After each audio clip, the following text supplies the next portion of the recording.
Hello student, excellent exam में मैं विवेक आपका फिर से स्वागत करता हूं। दोस्तों आज हम लेकर आ चुके क्लास 12th मैथ में सारणिक डिटरमिनेंट्स में। आज हम पढ़ेंगे वेरी इंपॉर्टेंट लघुत्तरी प्रश्न, जो कि आपको बोर्ड एग्जाम में 5 अंक में क्वेश्चन पूछा जाएगा।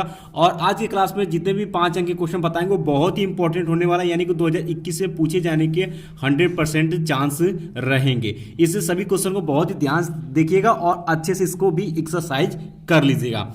तो दोस्तों क्लास में जितने स्टूडेंट आ चुके फटाफट क्लास को लाइक और शेयर जरूर करें, और जो स्टूडेंट चैनल पहली बार है चैनल को फटाफट आप लोग सब्सक्राइब कर लें, ताकि जितने भी क्लासेस चल रहे हैं बोर्ड एग्जाम में रिलेटेड वो आप तक पहुंच सके। ठीक है, अगर दोस्तों आपको बोर्ड एग्जाम से रिलेटेड कोई भी समस्या होती है तो आप हमें व्हाट्सएप मैसेज भी कर सकते हैं। नए स्टूडेंट व्हाट्सएप नंबर नोट कर लें 9451094356। यहाँ पर आपका नाम, जिले का नाम, और इसके बाद आप मैथ से हैं, बायो से हैं या आर्ट से हैं, ये आप कमेंट में लिख दीजिएगा। ठीक है, अब दोस्तों बढ़ते अपने क्वेश्चन की तरफ, जो कि बहुत ही इंपॉर्टेंट मैंने ये क्वेश्चन लिया हुआ है। ये हालांकि क्वेश्चन 2016 में और इस बार यानी कि 2020 के बोर्ड एग्जाम में ये क्वेश्चन पूछा जा चुका है, इसलिए बहुत ही ये वेरी इंपॉर्टेंट क्वेश्चन माना जाएगा।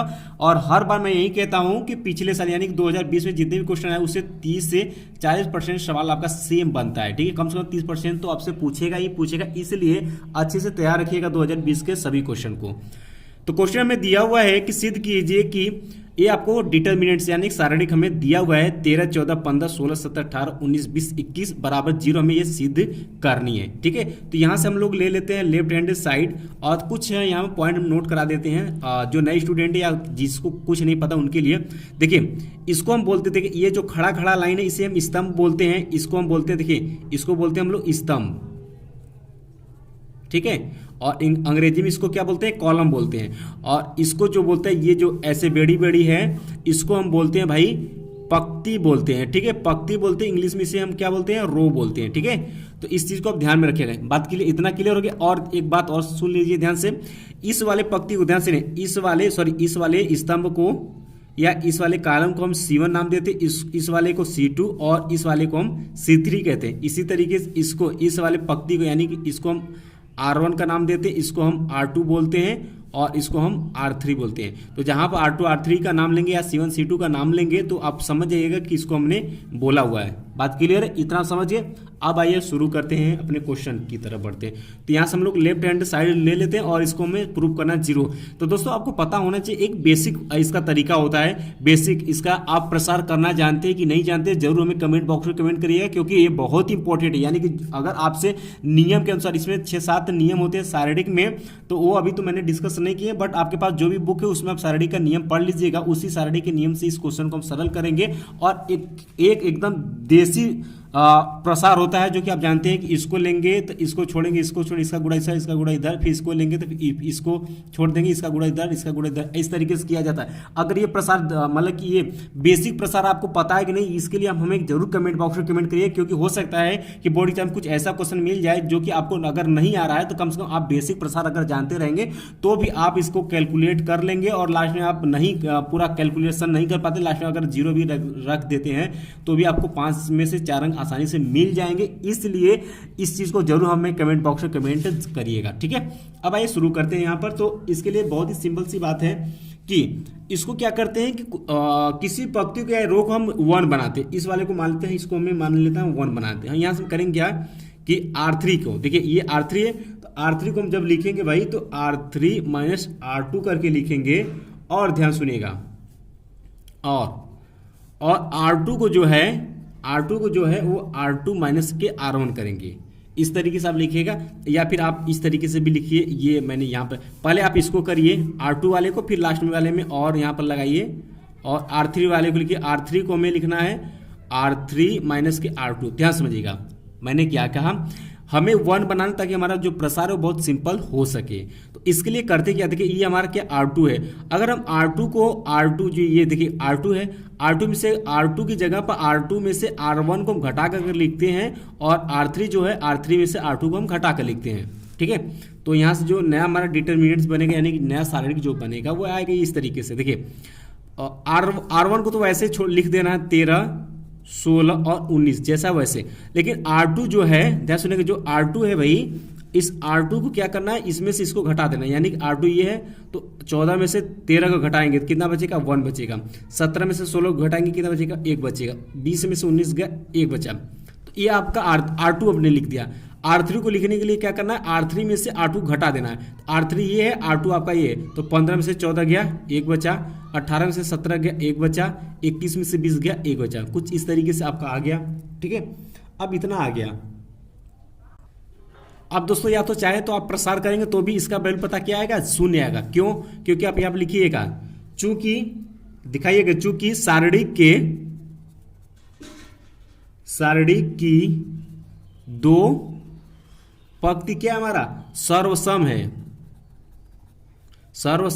है, इसलिए इस सारणी का वैल्यू क्या आ जाएगी, 0। और ये होगा राइट हैंड साइड। ध्यान सुनिएगा, सारणी का नियम ये कहता है कि किसी भी 2, ध्यान सुनिए, किसी भी 2 रो या 2 कॉलम, यानी कि 2 पंक्ति या 2 स्तंभ का वैल्यू अगर समान होता है तो उस सारणी का मान 0 होता है। याद रखिएगा, मैंने क्या कहा, मैंने ये कहा कि अगर 2 पंक्ति, देखें एक पंक्ति ये हो गया, एक पंक्ति ये, दोनों पंक्ति क्या है, बराबर, तो इसका सारणी का वैल्यू क्या होगा, 0। या फिर 2 स्तंभ का वैल्यू अगर सेम हो जाएगा तो भी उस सारणी का वैल्यू हमेशा क्या होती है, 0 होती है। तो ये हमने लिखा है कि चूंकि सारणी की 2 पंक्ति क्या सर्वसम है, यानी कि समान है, इसलिए इस सारणी का मान क्या हो जाएगा, 0 हो जाएगा। अगर आपको क्लियर नहीं तो आप इसका प्रसार करेंगे तो भी देखेंगे तो इसका आंसर क्या आ जाएगा, 0 आ जाएगा। बहुत ही सिंपल सा देख सकते हैं। अगर आप नियम लगाएंगे तो 5 अंक आपको आसानी से यहाँ से मिल जाएंगे।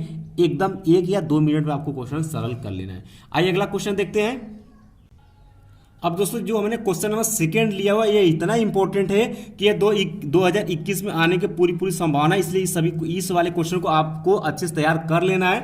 कहता है सिद्ध कीजिए कि आपके सारणिक दे रखा है y plus Z X Y, Z plus X, Z X, X plus Y, Y Z. ये आपको सिद्ध करना है, X plus Y plus Z into X minus Z का होल स्क्वायर, ये सिद्ध करना है। बात करते हैं तो आप देख सकते हैं कि 2018 में 19 से 20 में क्वेश्चन आ रहा है, तो 2021 में 100% आएगा, इसलिए सभी स्टूडेंट इसे अच्छे से तैयार कर लीजिएगा, ठीक है। बहुत इंपॉर्टेंट, सारणी में कुछ ऐसे क्वेश्चन जो कि लगातार रिपीट कर रहे हैं और ये 2021 में भी रिपीट करेगा। इसलिए जो एकदम कमजोर छात्र जो कहते हैं कि हमें मैथ में कुछ आता नहीं, तो कम से कम जो बता रहे उसको तो आप 4 बार एक्सरसाइज करेंगे तो भी आप आसानी से कर सकते हो, ठीक है। तो इस क्वेश्चन को सभी स्टूडेंट को अच्छे से तैयार कर लेना है। आइए शुरू करते भाई, कैसे सरल करेंगे इसे। तो सबसे पहले हम यहाँ से हम लोग इसका लेफ्ट हैंड साइड यहाँ पर हम लोग ले लेते हैं, ठीक।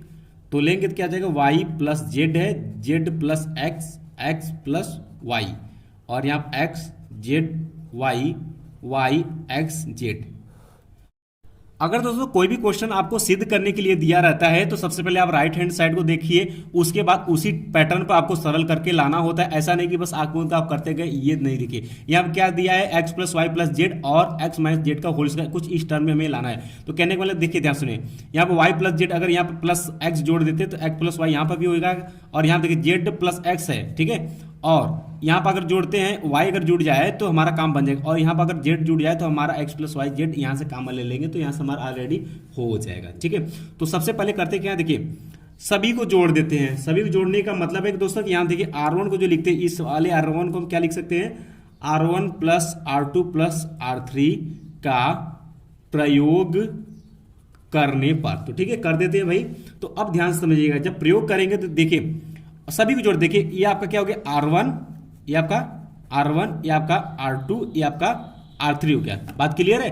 अब ध्यान समझिएगा, सभी को जोड़ना, यानी R1 की जगह पर सभी को जोड़िए। देखिए y यहाँ पर भी है, y यहाँ पर क्या हो गया 2y, z यहाँ पर, z यहाँ 2z, x plus x 2x यहाँ पर हो गया।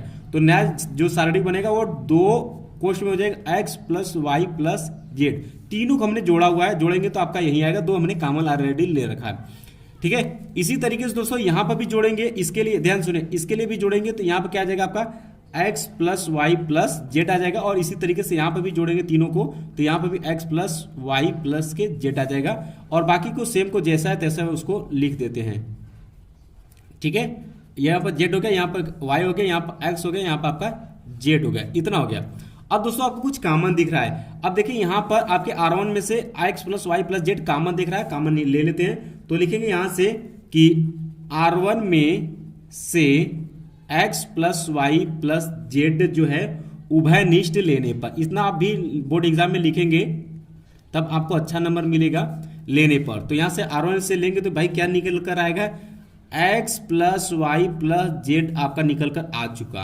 अब यहाँ बचा आपका 2, यहाँ बचा 1 1, यहाँ पर z प्लस एक्स, यहाँ पर x प्लस वाई, और यहाँ पर z और y, यहाँ पर x और z, ये आपका यहाँ पर बच गया। ठीक है, अब इतना जब आ गया है तो देख सकते हैं कि कुछ हमारा टर्म आपका राइट हैंड साइड में इतना मिलने लगा है, कुछ हमें और सरल करना है यहाँ पर। तो अब करते क्या, यहाँ से C1 को जो है वह C1 माइनस 2 का गुणा करके हम C2 से में से घटा देते हैं। ठीक है, के प्रयोग से ध्यान सुनिएगा, यहाँ पर करना क्या है कि C1 को, ध्यान से C1 आपका ये, C1 को क्या लिखना है कि C1 में से हमें C2 को घटाना, लेकिन इसमें 2 से गुणा करके तब लिखना है। तो यहाँ से क्या हो जाएगा, x प्लस वाई प्लस आपका क्या हो गया, z हो गया। अब इसको करेंगे, ध्यान सुनेगा, अब इसमें 2 से गुणा करें तो 2, यहाँ से 2 में से 2 गया तो कितना बचेगा, यहाँ पर 0 हो गया। और यहाँ पर से इसमें 2 से गुणा करेंगे तो देखिए x माइनस जेड बचेगा, यहाँ पर z है, यहाँ पर माइनस 2z है, तो एक घट जाएगा एक बचेगा, तो यहाँ पर क्या आ जाएगा, x माइनस के z आ जाएगा। इसी तरीके से यहाँ पर इसको 2 से गुणा करेंगे तो यहाँ पर क्या आ जाएगा, x माइनस के y आ जाएगा, और यहाँ पर आपका 1 z और y, और यहाँ 1 और x और z है। चाहे तो आप प्रसार कर सकते हैं, थोड़ा सा आपका कैलकुलेशन लंबा होगा, बट आंसर इससे भी आपका आ जाएगा। एक नियम फिर से लगा देते हैं यहाँ पर, C1 को अब ध्यान सुनेगा, अब C2 की बारी आ जाए, C2 को हम लिखते हैं C2 माइनस C3 करके, ताकि यहाँ पे एक वैल्यू और 0 आ जाए, ताकि हमें कैलकुलेशन न करना पड़े के प्रयोग से। यहाँ से क्या हो गया, x plus Y plus Z यहाँ से हो गया। अब ध्यान समझिएगा, इसको तो सेम लिख देना कैसे जैसे वैसे, 0 x माइनस जेड और x माइनस के y। अब इसमें से इसको घटाएं, एक में से गया 0, और यहाँ क्या आ जाए, z माइनस के x हो गया, यहाँ पर y माइनस के z हो गया, और इसको सेम लिख देते 1 x और z। अब देखिए 2 तो 0 का, सिर्फ इसके प्रारूप हमें विस्तार कर लेना, तो लिखेंगे ये आपका R1 है, तो लिखेंगे R1 के संगत विस्तार करने पर, R1 के संगत विस्तार कर देते हैं भाई। तो देखिए अब इसको सिर्फ लेंगे, इसको लेंगे, ऊपर वाले को छोड़ेंगे। ध्यान सुनिएगा, यहाँ पर देखिए अब x plus Y plus Z, ये तो ऑलरेडी पूरा है, 1 को लेना है हमें, और ये पूरा हट जाएगा, ये पूरा इसका गुणा इधर करेंगे और माइनस का इसका गुणा इधर करेंगे, इसका गुणा इधर कर दीजिए, y माइनस के जेड इंटू क्या जाएगा, x माइनस के जेड, और माइनस यहाँ क्या जाएगा, x माइनस के y और z माइनस के x, इतना यहाँ से हो जाएगा। सिर्फ इसका आपको कैलकुलेशन दोस्तों करना है। अब कैलकुलेशन आप कर देंगे, आपका आंसर मिल जाएगा। ठीक है, तो कैलकुलेशन करेंगे तो ये आपका आ जाएगा x plus Y plus z आ जाएगा, इसका आपस में गुणा कराएंगे तो ये आपका आ जाएगा x माइनस जेड, एक क्वेश्चन में आ जाएगा, दूसरे क्वेश्चन में x माइनस जेड 2 ठो आ जाएगा। अब इसको सरल करेंगे तो x plus Y plus Z और x माइनस जेड का होल स्क्वायर आ जाएगा, और यही होगा आपका राइट हैंड साइड होगा। फटाफट इसे नोट कर लीजिएगा, इस कैलकुलेशन को आप लोग कर लीजिएगा। अगर कैलकुलेशन भी नहीं करने आती तो हमें कमेंट बॉक्स में कमेंट करके छोड़ दीजिएगा। कल की क्लास में मैथ का जब भी क्लास इसका लेंगे तो उसमें हम आपको फिर से एक बार बता देंगे, और कल का क्लास इसमें फिर से बहुत ही इंपॉर्टेंट क्वेश्चन है जो कि कल फिर से हम डिस्कस करेंगे। ठीक है, तो दोस्तों आई होप कि आज का क्लास आपको समझ में आ गया। फटाफट इस क्लास को आप लोग लाइक शेयर और कमेंट जरूर करिएगा, और चैनल पहली बार चैनल को आप लोग सब्सक्राइब भी कर लीजिएगा। बाकी मिलते हैं नेक्स्ट क्लास में, तब तक के लिए जय हिंद जय भारत।